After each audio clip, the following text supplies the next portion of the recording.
With the oil pump primer out of the way, the distributor can go in its place. When you look at the distributor, you'll see that the rotor is connected to the distributor shaft. The distributor gear is also connected to that shaft. The gear in the distributor and the gear in the camshaft are both helical gears.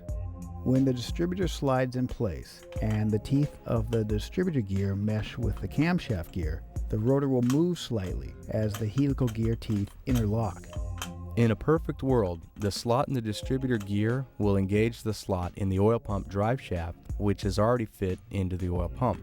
Usually this won't happen on the first try, which will mean the distributor may not seat all the way down flush with the block.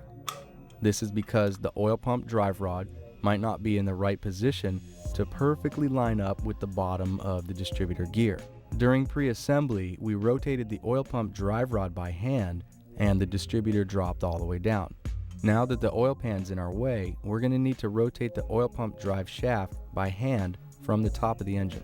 If you have one, the best thing to use is an oil pump primer rod. You can slip it into the distributor hole and move the oil pump drive rod a little bit. Only move it like a 1/16 of an inch at a time. Then give the distributor another try. If it won't drop down yet, pull it and rotate the drive rod a little bit more by hand and then try the distributor again. You want to hold the body of the distributor in the same position each time though.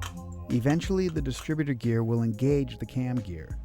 It will rotate slightly as it interlocks with the cam gear and slip right in place once it lines up with the oil pump drive shaft. Now your distributor should be fully seated flush with the block or intake manifold. Now that the distributor's in, let's have a look at the rotor that's bolted to the top of the distributor shaft. The goal is to get the distributor to slip into place and have the rotor pointing maybe in the general direction of the number 1 piston. If your rotor tip is pointing in some other direction, the distributor is still installed correctly. You'll just need to make a mental note of where the distributor is pointing. We'll explain why later on. If you want to pull it again and try and get it to drop down flush and have the rotor pointing towards your number 1 cylinder, then go ahead, take your time. When you're happy with it, let's deal with the spark plug wires.